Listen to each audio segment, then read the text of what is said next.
If you automate the wrong stuff, you will be compounding the wrong problem. So one thing you have to keep in mind is manufacturing is a systems level problem. And the way to solve this problem is not to see one piece in a silo, but like see how it kind of integrates in the entire system of manufacturing. What is the key KPIs of manufacturing? For Apple, like precision, speed, because it's millions of units per day, even sometimes those becomes much more important, right? For Tesla, how well I can integrate the robotic systems with everything else. Tesla has your own kind of internal MES systems. You're building an automation solution, for example, that integrates to the production line. It depends on like what level of automation. Is it just a robot? Then it has to integrate to the station. And then if it's a PLC based system, then like how does like this integrates to other conveyor systems? And then if it's a station that's automation station someone is building, then how does it integrate with the entire line? How many hours did you sleep for during COVID days? Tricky question.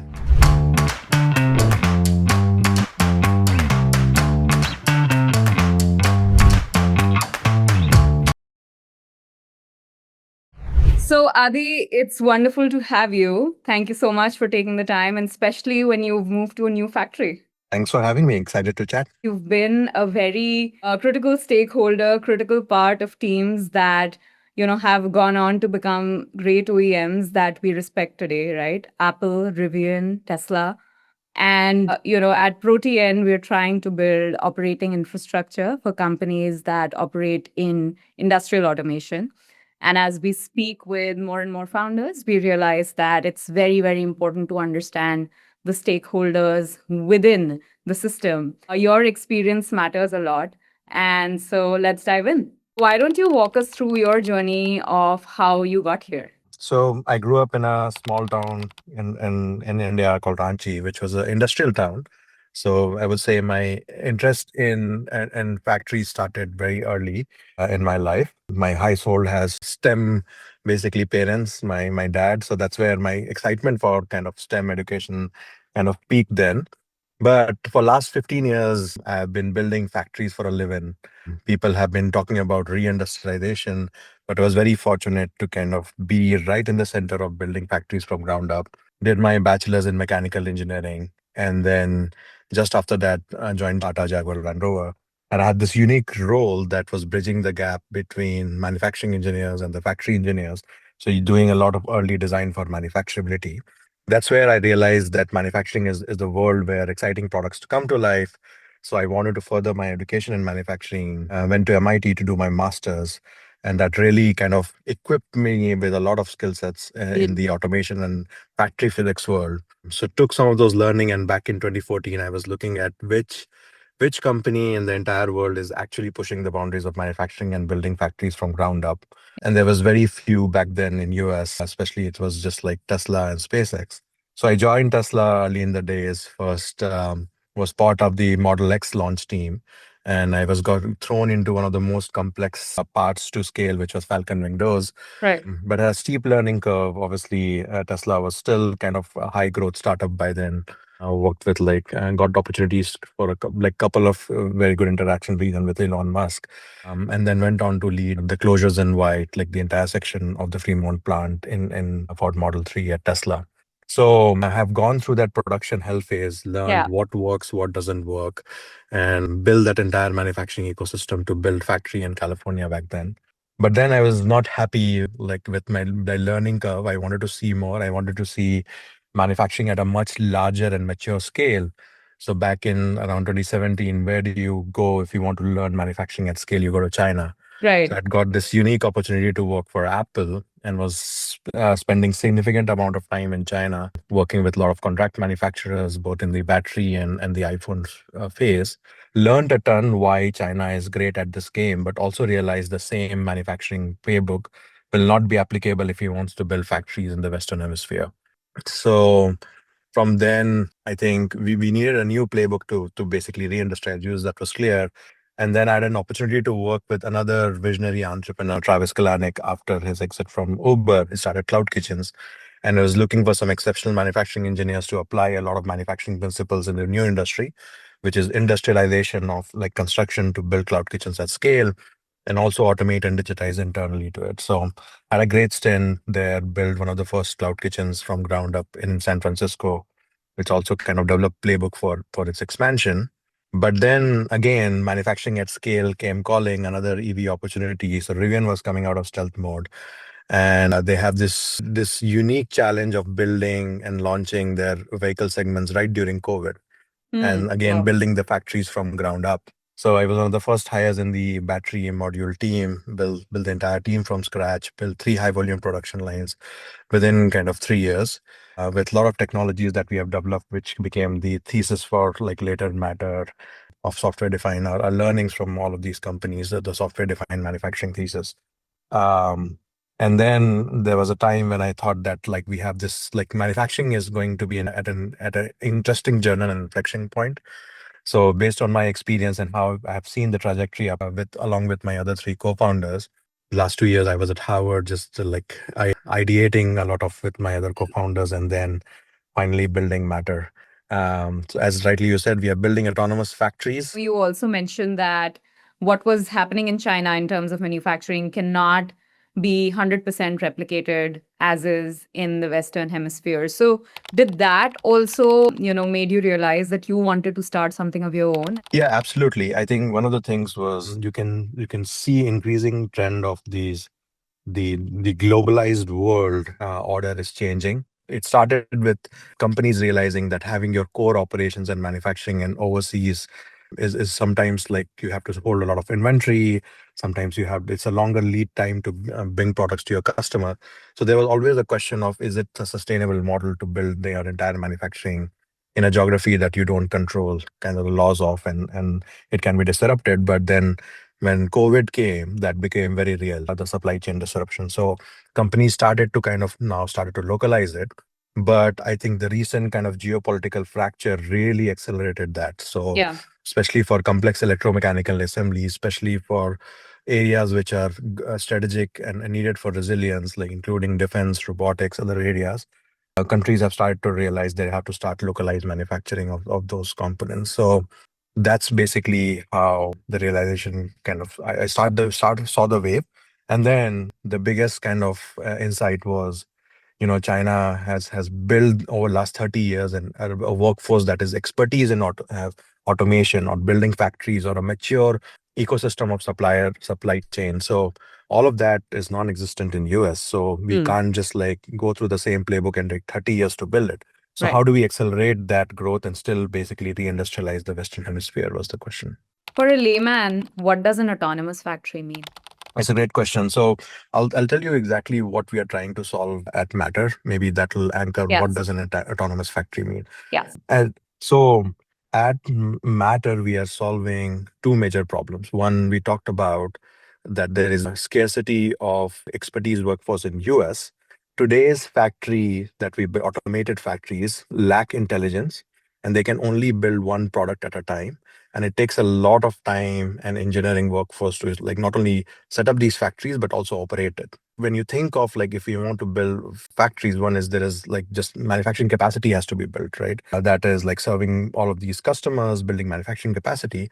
But the Right. second layer to it, you have to build an intelligence layer where you can accelerate basically setting up these plants, and also operate where you don't need an army of engineers or maintenance personnel to operate it. On a surface level, we are a contract manufacturer serving a business problem. Under the hood, we are building the physical AI layer for intelligence for factories that not only serve us, but anyone else in the future.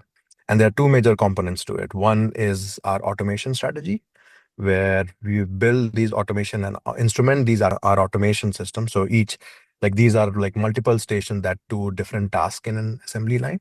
Right. So we instrument these robotic systems and stations so that it can seamlessly integrate with our intelligence layer, physical layer, which we call as Matter OS, the Right. orchestration layer of our factory. And the second is these automation system can be quickly reconfigured to build multiple products, rather than going through the pain of like setting it from scratch every time you like change the design or change a product. So all in all, when you think of autonomous factory, the goal is how do you take a design and like take the entire product to full scale production, And usually, I'll tell you what the baseline today is. When there's a product, you have the engineers go through what we call as design for manufacturability to make sure that these products are built for automation and scale and can be built in the production line. Then you basically map out your production process. Then you procure the right equipment to basically each build each and every step.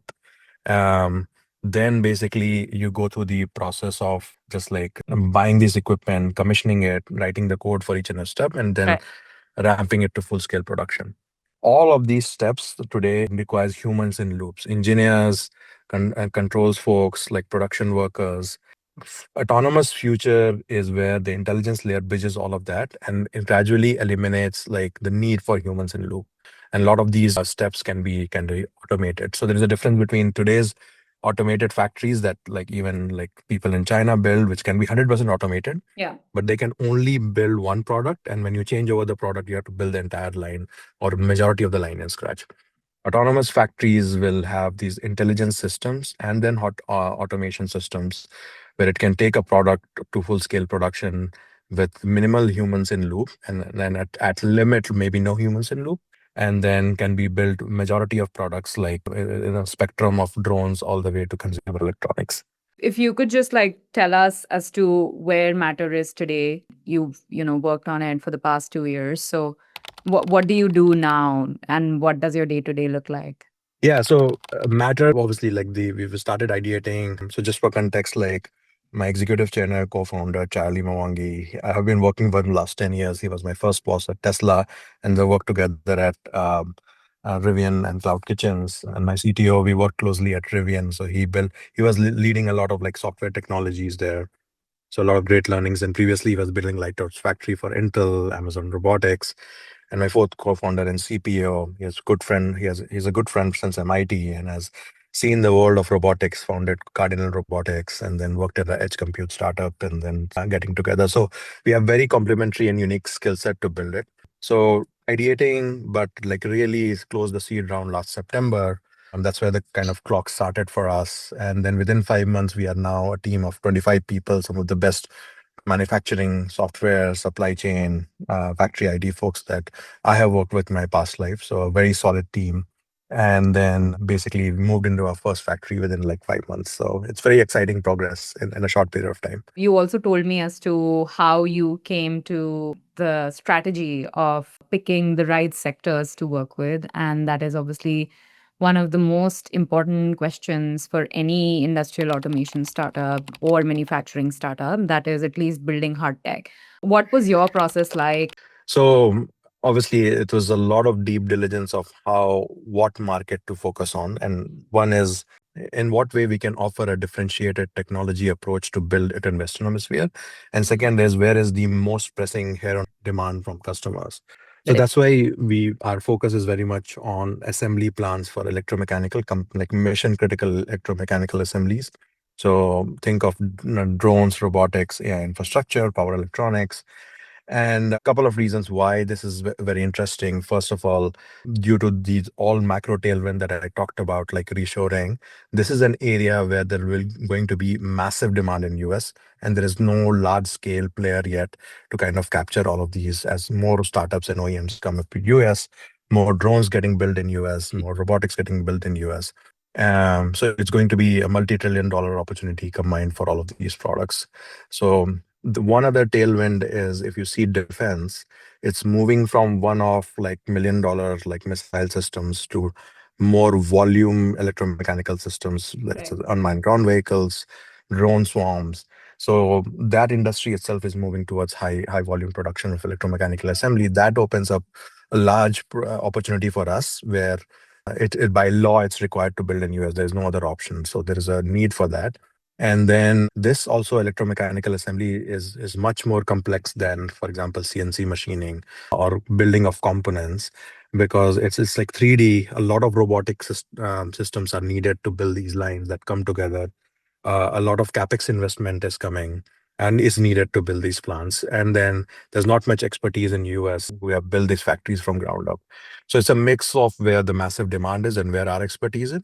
And finally, like our physical AI intelligence layer and the automations layer that we are building can really accelerate serving our customers at scale and at speed. So, am I imagining a future where there is a factory and it is manufacturing, say, a drone in one of the lines and maybe like an airplane in another? Or is it like two different factories, but still like without human presence? Yeah, the principles will still apply, but the physics will be a limit. Basically, Yes, at some exactly. point in the same stage, you can't build phone and a line. Yeah. But if you're going from similar form factor products, for example, a phone and a tablet, Yes. like one version of a phone to next version, or like one version of a drone to another customer's drone, like it can be quickly reconfigured without taking like months that take today to reconfigure. Let's move on to automotive processes and automation, as you have worked at both Tesla and Rivian. So you've been on ground in factories at both of these companies. So are there any critical differences that you've seen in the two companies' factories? And they could be like it could be anything. It could be in terms of operations, or it could be in terms of human capital. Any differences that clearly jump out?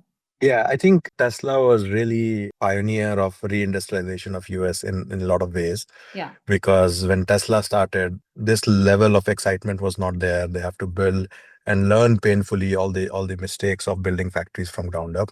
And then there was like a massive push from Elon Musk on vertical integration because there was no good partners to kind of rely on.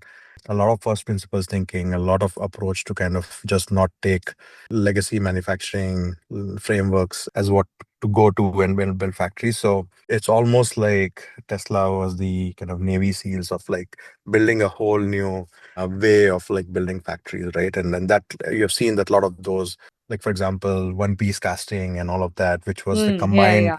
defined, and then manufacturing innovation, now became industry standard later on. At Rivian, I would say human capital wise, it's very similar because a lot of engineers from Tesla went on to kind of build factories for Rivian. And then I would say Rivian, there's not much difference because they're the same people, other than Rivian was more kind of like, how do we get to this first product? So it was like slightly later in the learning curve, Yeah. where when Rivian was launching their R1 products, they have to go through kind of some of those learnings. A lot of got transferred from the same engineers where they skip some of the steps. But I think it had a similar kind of trajectory of what you see with Rivian going to R2 is what Tesla went through, like from Model X to 3, like how to make the production process more simply, how to design products which will make production process even simpler. So that kind of trajectory. So I think that's the major difference, but there's like a lot of similarities between Tesla and Rivian. I think Rivian still has to go through this Model 3 moment where it can truly become as efficient as Model 3, but hopefully that'll come through R2. One thing that is very interesting, I noticed that automotives is one of the like most heavily automated sector, right? And annual installations in 2023 of industrial robotics was also the highest, as reported by the IFR. And we all know that Tesla is highly automated, right?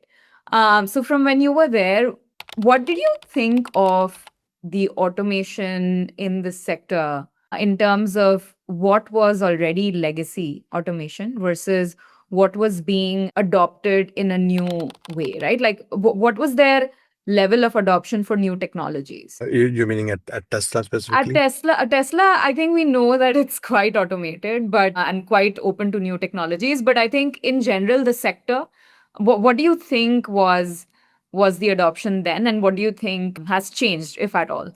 Yeah, I think one of the things is when you say highly automated, there's obviously EV plant is a microcosm of like difference. For Right. example, general assembly where there is a lot of flexible parts, it's like less automated, and then just like a body in white or a battery line will be much Yeah. more automated.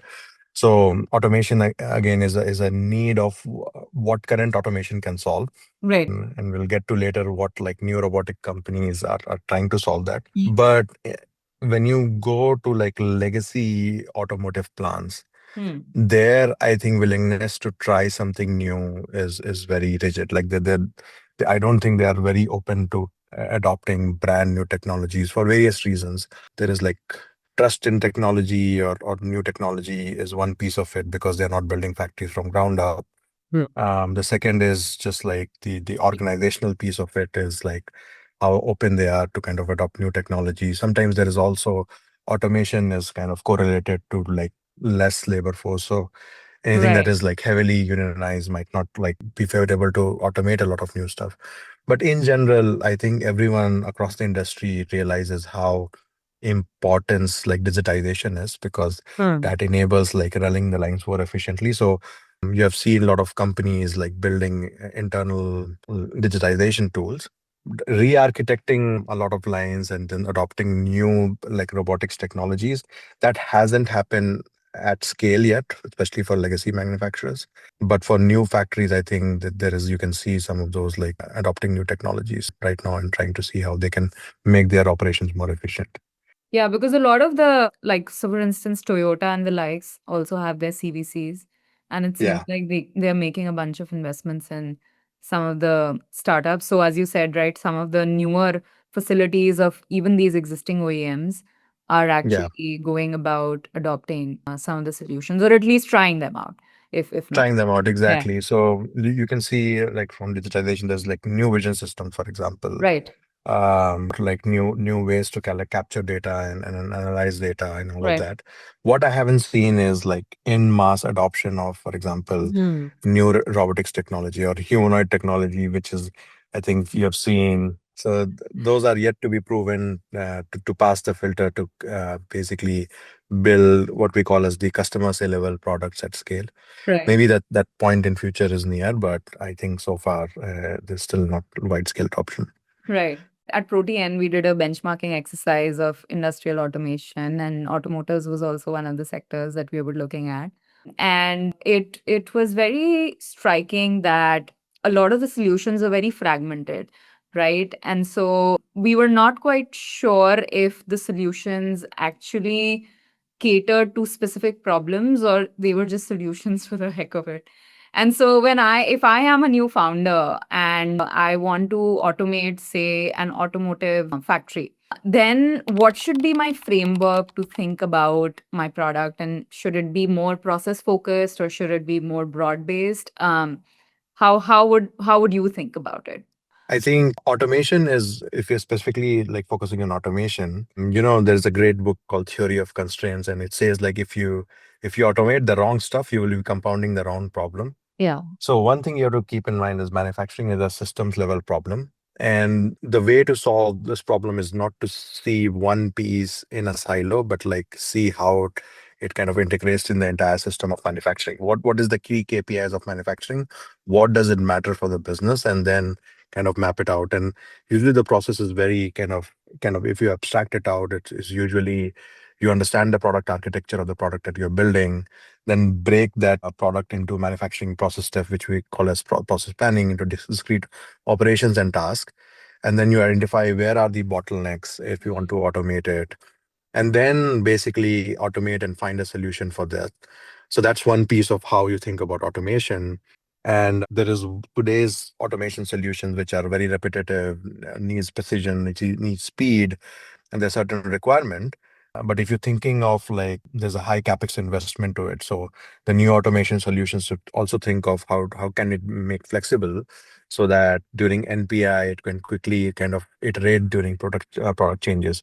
What we call a simultaneous engineering, while you are maturing the product, but also you are building a production line. So flexibility of those automation systems will go a long way. So that's one piece of it, to kind of like make sure your capex get paid off without having to invest a lot. And then second piece of it is how does the entire payback of your automation works out, Right. right? Like, so that's another thing. And third piece is like, is your design enabled to automate? Because not Mm. every process can be automated. There has to be certain constraints from a design point of view. For example, if your robotic system joining two stuff together and it's a weird like angle of like getting assembled, which you can only maneuver with your hand, like installing flexes at a weird angle. Those are not great at mostly automating, right? Like so, but you can make a design change where it gets assembled vertically, and then that's much easier to automate. So there is a massive also design for manufacturability piece of it, which influence like a lot of sometimes design choices and even functionality of those design. It can go as early as making some product architecture choices. So that will enable like the entire line, entire product to be automated. So all in all summary, there is technology problem in Mhm. automation, and there is a business problem in automation, Yeah. and there is a systems level problem in manufacturing. All three have to be thought through. Very interesting. So, just thinking about the different settings that you've been at, and Apple, Rivian, Tesla, these are companies with very different scales or even quality expectations. So how did that change how you evaluated a new vendor solution, primarily when it came to automation of your processes? Yeah, and so I'll give you an example. Apple obviously works a lot through very collaboratively with the CMs, Yes. contract manufacturers. They have a team called AME, which is focused on automating new processes. So the barrier for a new like automation technology to be implemented in production is very high in Apple, where you will do a bunch of DOEs, you will evaluate quality and precision because these are all micron level tolerances with vision systems, complex integration. So those automation systems goes through quite a bit of rigorous, basically testing and um, process planning before you can implement in production. So you go through a large batch of products to be built and proven out before you implement in production. So for Apple, like precision, speed, because it's millions of dollars like millions of units per day, even sometimes, those becomes much more important, right?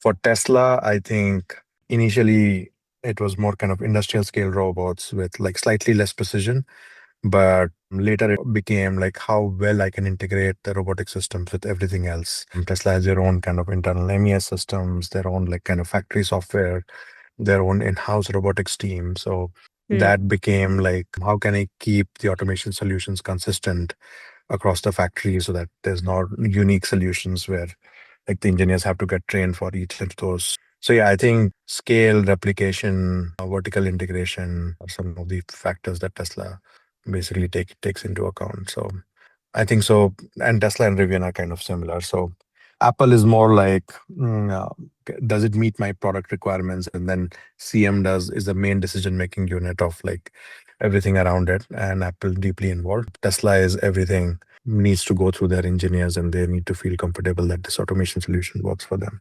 So I'm guessing then the team structures also within the two companies Very dramatically different. will be very Yeah. different. Yeah, yeah, yeah. Yeah. Uh, So in team like Tesla, the main architects of the line will be manufacturing engineers. Yeah. And then manufacturing engineers will be working closely with controls engineers, robotics engineers as their partners. And then they will have obviously like the software team, their own internal MES teams, but like manufacturing engineering being the central of it. At Apple, there's again a complex unit of like product design engineers. Then you will have advanced manufacturing engineers who's like focused on one core kind of automation process. And then there are technical program managers who are equivalent to manufacturing engineers who collaborate with contract manufacturers to kind of architect the processes. And then obviously quality teams are there in both the organizations. So the structures are like slightly different because one is doing everything in house and one is relying on contract manufacturers. Right. I think the other big question about automation solutions has just been around integration, because you can do all that you want, but if the product is not integrated well, then you may not be able to scale or last long. And so, when an automation solution or any solution, technology solution is proposed, outside solution, all right, then who does it first go to? What is a standard way of the solution discussion trickling down? And does it also differ company to company? Yeah, it'll like differ, and then this goes back to if you're building an automation solution, for example, that integrates to the production line, how if you see there is obviously at a station, it depends on like what level of automation. Is it just a robot? Then Mm. it has to integrate to the station, and then it has to, if it's a PLC based system, then like how does like this integrates to other conveyor systems? And then if it's a station that's automation station someone is building, then how does it integrate with the entire line? Yeah. How does it integrate to kind of MES systems of the line and station software? So it gets into this complexity of, first of all, who is your customer? If your customer is contract manufacturer, Right. then it has to kind of plug into their whole complex technology stack. And if it's a company like Tesla, then does it like integrate to their own technology stack? So those like handshakes between that automation systems and everything else in the production line is basically will be important. And sometimes those kind of handshakes or interfaces can become more seamless so that you give keys of the technology to whoever that is, the Tesla or contract manufacturer, for them to for them to easily integrate to their like production lines and stuff like that. Mm. That is one of the problems I think we are tackling ground up and matter, where when we think of automation solutions, we want to make that like more seamless to our matter operating systems, where different automation solutions can hopefully integrate more seamlessly and without having to go through a complex kind of technology stack to integrate it. Yeah. And also stakeholder stack, it seems like. 100%. Yeah, because these are human beings at the end of the day. And so how do you convince them? How do you speak with them? They don't come from the same background. They're probably not active on LinkedIn. And so how do you reach out? I think, in my opinion, manufacturing is one of the ultimate kind of team sport Right. and one of the ultimate interdisciplinary engineering problem at systems level. So those like two complexity coming together. So that's why I think one piece of his manufacturing is hard is because of this technology piece, but I think it's also hard because you have to rely on these like multiple stakeholders at the same time. Yeah. What were the questions that you as a manufacturing engineer asked yourself or your team when new technology was proposed in your factory? I think manufacturing, the great thing is for manufacturing, like the proof is in the pudding, right? Mm. Either when you run your line, you will be judged in very few, like the OE of the line, for example, is it available, if it's performance and yield. So any manufacturing engineer, their whole job is to build a production line that can run at the design rate at the availability, like highest availability of like more than like 90-95%. And then it should not build bad products, right? Like Right. at core, like you are being judged when you set up your line on these like these three criteria. Obviously, there's layers to it, but I think anything when you deploy in production is you have to make sure that it meets each of these criteria. So for example, if a new technology is coming in, it's extremely slow with some of the new humanoid technologies. I think speed and precision is some of the things that is not there yet. So when you look for new automation technologies, does it have the precision? Does it have the speed to meet my requirements? And then if you layer in like the availability piece, it like can I integrate with other systems and have that like seamless communication protocols? Can it like reliably run every time integrated with other systems? So those are some of the things you always kind of evaluate a new technology on, right? So, how do you test it out, right? Because if you even try to integrate a small project into your Yeah. existing big project and you do not want any disruption, obviously, in the assembly line. So, are there testing labs? Are there, say, digital twins kinds of situation where you're able to integrate a small project and then test it out and get results? Yeah, so I think that's where physics to simulation, like the Yeah. simulation piece is getting really better, good, because Mm. one of the ways these automation solutions fail is like you can't map the unhappy path, what we call as edge cases. So now you can map out various edge cases and how do you basically account for those. Then the other piece is just like if there are smaller cell that I can set up as pilot and just like cycle through like a certain process and see where the failure modes are. And then the third piece of it is the integration pieces, the communications that all can be tested rigorously during ramp up, right? So even before production, you will have multiple kind of examples of how well it is integrating with everything else. So I think if you and usually you can see that when any of these companies have proven data already in a production environment or their labs, it makes that easier to kind of understand what capabilities these systems have. But I think, yeah, simulation, I would say, is solving that problem of really making sure that it can work into a spectrum of cases and then also deploy a small pilot and make sure that like it has all the requirements that I laid out earlier. And then and some like micro, I think not micro, but like I think other parameters that we look for is how is it is for maintaining, right? Like if a Yeah. part goes, like how easily available the spare parts are Mm. after preventive maintenance. And then can I integrate to it edge compute systems so that I can extract data and then kind of train it, or do we need to have like certain specific drivers for it which is compatible with my kind of MES and operating systems and all of that. So Why do pilots fail to scale in factories?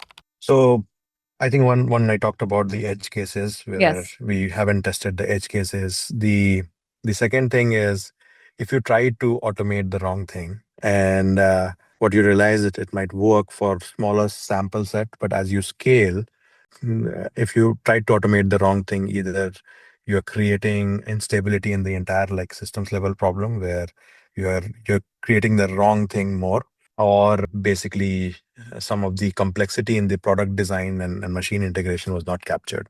So that's the other one is like, are you automating the kind of the right thing the right way? And is the design kind of built for automation? So, which is not, or the process complexity that you have like really mapped out at the prototype stage. Because Apple, for example, 1 million units a day is a mind boggling number.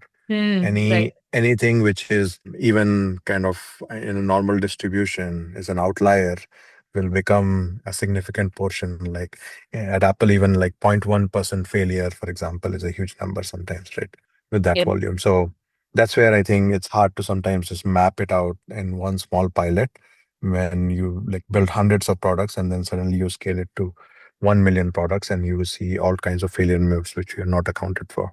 And do you imagine a situation where simulation can happen on a massive scale of data points and scenarios? Yeah, simulation, that's why it's great because I think more and more physics-based simulations are there. Right. It can accurately map the real world and interaction between product. And then basically some of these simulations are really good at mapping out, like for example, each joint of robots and what will the machine motion, and then try to kind of run simulations for entire edge cases.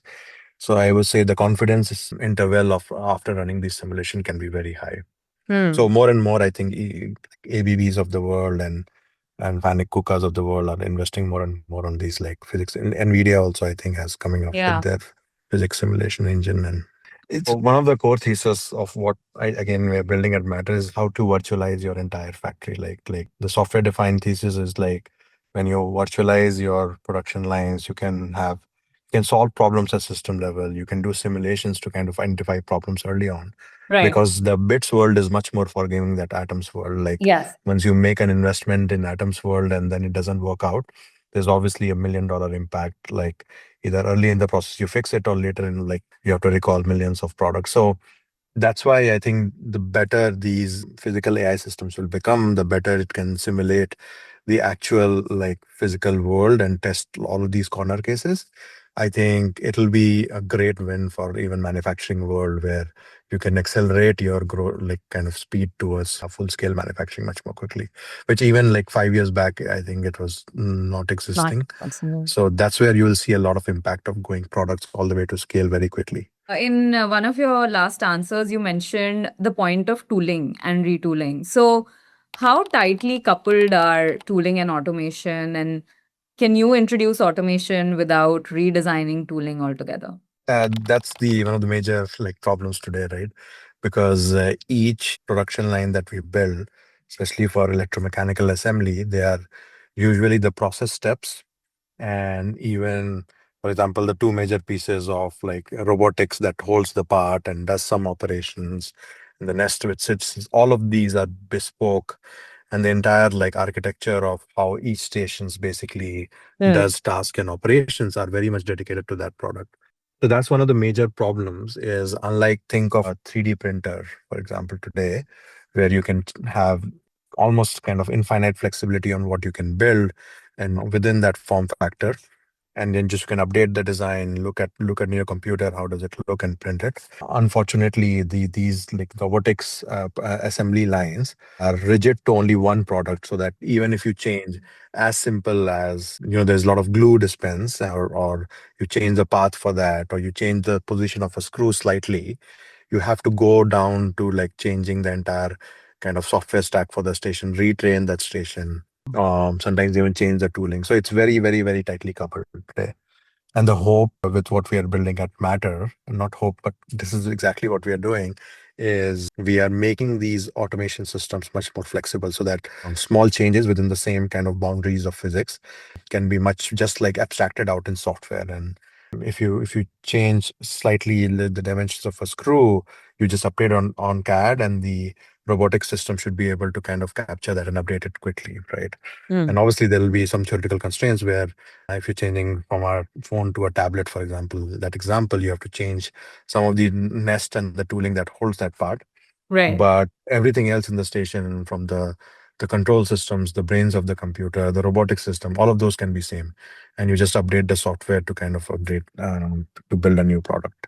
You mentioned an interesting point of human beings being in the loop, which is obviously very critical.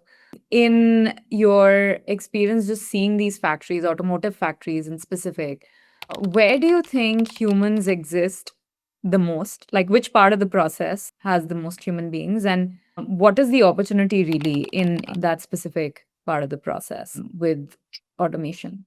Yeah. So the current automation process is actually labor shifting. It's not labor eliminating. A lot of people think that you can automate your line and then you probably not don't need human. That is true in some sense. If you automate your line, you don't need direct labor who is like working on the line. But what you do is basically you shift your entire workforce now to indirect labor. These are engineers who like operate and maintain the line, the maintenance folks. So these are someone like high value add, like expensive talent pool. So that's why even with full automation, people don't realize that it's labor shifting. The opportunities are like twofold, right? One is automation, I think, is probably kind of solve problem, but not in the sense that you can automate products today. The thing is like you have to kind of influence the design to make it more automated. And there are robotics companies that are coming up that can basically take a variety of tasks. The other piece, which I think nobody is solving at scale, which we are trying to solve at scale, is how do we basically eliminates a lot of humans in loop, taking a product to building a factory and like scaling it up. So in every right now, what you've seen is when you have a product, then there's there's a army of manufacturing engineers who look at like everything from process flow to design for manufacturability. There are supply chain folks to look at like how to procure my right capital equipment and direct materials. Then there are controls engineers who does the entire architecture of the line. There are software engineers who look at entire like the factory software systems. And then when you land the equipment, then it goes through like station by station, going through and commissioning the entire station and running the line, making sure it reaches quality. Then there are quality folks coming in. So like this usually gets hidden in the background, and people who have not been in factory, Right. when they go and visit a lights out factory, they think, oh, there's no humans. But the entire portion of like army of engineers needed to set up that line gets kind of hidden in the background. That's, I think, is the biggest opportunity with like physical AI coming in, Yeah. is these all of these knowledge can be encoded in a platform where you can just take your products from basically a design all the way to full scale production. And then the whole autonomous factory vision of operating your factories will with minimum humans in loop is I think another whole kind of subset of categories where when you operate an entire factory where problems like downtime, like quality issues, the AI intelligence layer can solve itself without having to involve a lot of humans. Now, just like shifting gears to culture, and one of the most important aspects of any organization, be it an investment firm, be it an automotive factory, is team and culture. And a good team is very essential for good performance. And I was reading somewhere that you have been responsible for managing 100, around 100 manufacturing engineers. and also worked with different stakeholders, obviously, across the ecosystem, automotive ecosystem. So, would love to sort of understand a little bit about the culture in an automotive factory. And was there a time when you faced a challenge, and what was it really, and how did you go about solving it? Yeah. I think the 100 was like combined manufacturing engineers, production workers, Right. and all of that. But the most challenging, like I mentioned, like factories are the one of the toughest, like kind of team sport, that you have to vectorize the entire different team to come together to meet an objective. And it's also a complex systems level engineering problem. And to throw to all of these, I think was the biggest challenge was COVID. So this was right when I joined Rivian, where we have to ramp three high volume production lines, and then like COVID hit. So as a leader, then you have to meet the company's objective, because like Tesla, Rivian was a startup, you have to like build products, and then this entire pandemic is going on, and then you have to also challenge this, like tackle this challenge of like building a complex production line, right? And most of my kind of automation stakeholders were either in China or other geographies which can't travel. So now you are in a position where you have to take care of your team because it's pandemic.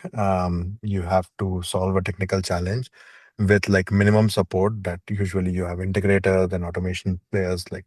So it was quite challenging, and there was various layers of this, like obviously like a project management piece of it, where you make sure that like all the actions are documented. Then that project management makes sure that you have sufficient coverage from in terms of your engineers, so that like nobody's like burning them out, or they get how do we kind of you remember the concept of like segregating anyone, so that like people are following like mask strategy, not Yeah. interacting with other sections of the line, so that you keep that contained. And on top of that, how do we solve some of the technology problems where you're on Zoom calls with your teams in China and they help kind of troubleshoot offline. So that's all compounds the problem. And then all in all, you have to also keep the morale of your team, because you're working in a challenging problem. So all of your different leadership skills get tested, where you are the one who basically have to step up and take the brunt of it. You cover for the team when they don't when they are out sick, or you basically make sure the plan is robust, so that there's no single point of failures. You make sure that the technology transfer is there in terms of right documentation that is getting sent, so that your engineers can function well even when your integrators are not traveling. And then finally, are you keeping the right timeline so that the business goals are met? So like I said, all your leadership skills get tested. There's no one kind of mantra to kind of solve all of these problems, but I would say the thing that Jensen also said is, if you take care of your team, they will take care of your problem. And that's kind of the core of also how manufacturing and factories run. It's a human problem as much as it's a technology problem. How many hours did you sleep for during COVID days? Tricky question. I tried to like at least some days it was, when systems in factory go down, you do straight like 36 hours, 72 hours, whatever that is. But it's fun. It's all like that's what like also some these crisis situation also bonds the team together, because Absolutely. those are the stories that you remember. But yeah, at least like factories is where I think is the love of my life. I don't think there's anything else that I love more. So it makes me excited. How do you maintain or manage your energy as you build this new company? Yeah, it's taxing. Obviously, building a new company that to manufacturing is quite an undertaking. But I think it's also one of the things is like you hire the early folks that we have hired is extremely mission driven. They were the ones, like I have worked for a decade now, and this is something we wanted to solve for multiple companies. But obviously, like the machine that built the machine is sometimes not the core focus of the company. So I think every time I feel low or things are not going to plan, every time I go back to why we started. And there is this core belief that building something like an intersection of Model T moment and a Chat GPT moment combined, which is a generational company that can change the future of humanity.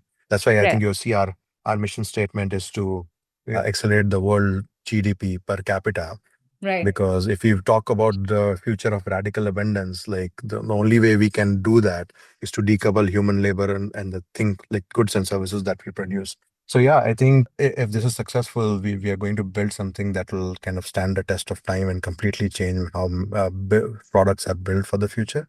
And that's what keeps me in the team like, inspired to kind of continue marching towards the goal.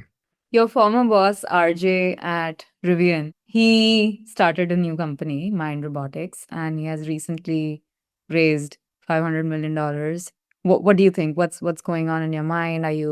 What do you think about the opportunity ahead? Very exciting. I think what manufacturing is having its time. Back in 2014, there was only a few people who was as excited about manufacturing as today. RJ, I think I had the pleasure of working with him, interacting with him closely. He also messaged me when I started this company and congratulating me. So he's also wants this ecosystem to grow. He's a Yeah. visionary entrepreneur who has built this amazing company from scratch. And I think, like I mentioned earlier, EV factories are a microcosm of different industries. For example, the entire battery in EV factory, battery plant in the EV factory is energy industry, power electronics. There is this like the final assembly. So I think RJ was very clear while building the Rivian factory that robotics as a technology is the bottleneck if you think of like bringing intelligence to kind of factories. So he is tackling that problem head on, where if you solve that bottleneck on robotics, then like the factory as a system becomes much more kind of intelligent and scalable. So I'm very excited, and I think there's obviously like areas of collaboration even in future as we build mind robotics. Yeah, very cool. Well, thank you, Adi, so much. This was really helpful, and I learned a lot. So I'm sure that our listeners will do so as well. Thank you so much, Shreya, and thanks for having me again.